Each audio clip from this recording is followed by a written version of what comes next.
বন্ধুরা দেখো, এই বছর আমার কিন্তু সেরকম আম খাওয়া হয়। বাবা এ তো পুরো টাইট গো। দেখো তোমার দাদাভাই আম নিয়ে এসছে। এই আমগুলো কিন্তু পাকা। এটা কি আম? ল্যাংড়া। ল্যাংড়া, খোঁড়া আম, খোঁড়া। এই হচ্ছে ল্যাংড়া গেছে। তো আমার সত্যি কথা, আগের বছরে প্রচুর আম খেয়েছে, এই বছরে কিন্তু আমার আম খাওয়া হয়নি। আমের আমের একটা ফটো টটো তুলে রাখি, ভবিষ্যতে যদি এই ফটোটা দেখে শান্ত না।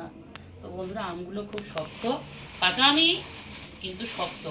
তোমার দাদাভাই একটু শক্ত দেখেই মনে হয় নিয়ে আসছে। এখন আমের দাম বেড়ে গেছে অনেক। কেন বেড়ে গেছে? এই বছর তো আমি খাওয়া হয়নি, বাড়বে কেন? না, আমি খাইনি। তো এই আম নিয়ে এসছে। আর এদিকে আলু আলু ছিল না। আর এদিকে তোমাদের দাদাভাইয়ের গাড়ির সব জিনিসপত্র এসছে, দেখি তা। যদিও দাদাভাই ওপেন করেনি, আমি করি। কি এগুলো কি জানি। চলো, হাল্লা বল, হাল্লা বল, হাল্লা বল। কি রে, কালো কালো কি সব কিনেছো এসব?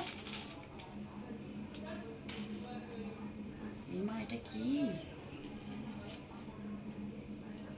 এই টুপি? এটা টুপি? দেখো বন্ধুরা, দাদাভাই বাইক চালাবে, তাই এইসব কিনেছে। আর এটা কি দেখি?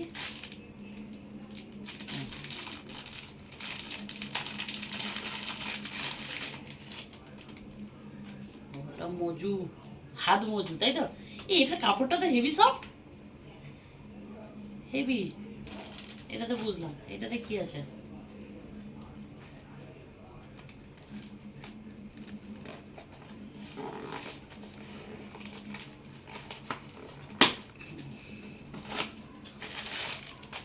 ও আচ্ছা আচ্ছা আচ্ছা, বুঝলাম। একদম পুরো, হ্যাঁ। বন্ধুরা, তোমাদের একটা কথা বলি, তো দাদা লালটেন কিনেছে, লালটেন। এ ভগবান, লাল গাড়ির ম্যাচিংয়ে।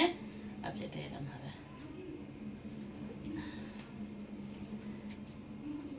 এই মেরেছে, একটু হাতে দি, দাঁড়াও। সব গুলিয়ে যাচ্ছে তো।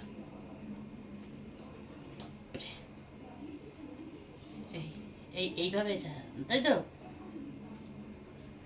তো তোমার দাদা ভাইয়ের গাড়ি তোমরা তো দেখেছো, লাল। তো লাল জন্য লালটেন নিয়েছে। আমাদের গাড়ির সাথে বেশ ম্যাচ হবে, তাই না? সুন্দর কিন্তু জিনিসটা সুন্দর আছে। কি এরকম কি আমি জানি না। বেশ কালারটা খুব ভালো, দাদা ভাইয়ের গাড়ির কালার। বাবা কি গরম এর ভিতরে, হ্যাঁ। কি করে পড়বে, হাত জ্বালা জ্বালা করে। তো এত কিছু বাজার নিয়ে এসে আজকে, আমি ভেবেছিলাম আমার জন্য কোনো গিফট, বাক্স বাক্স দেখে ভেবেছিলাম আমার জন্য কিছু হয়তো কিনে নিয়ে এসছে। তো নিজের জন্য নিজেই জিনিসগুলো কিনে এনেছে। চলো, টাটা। হাঁটো।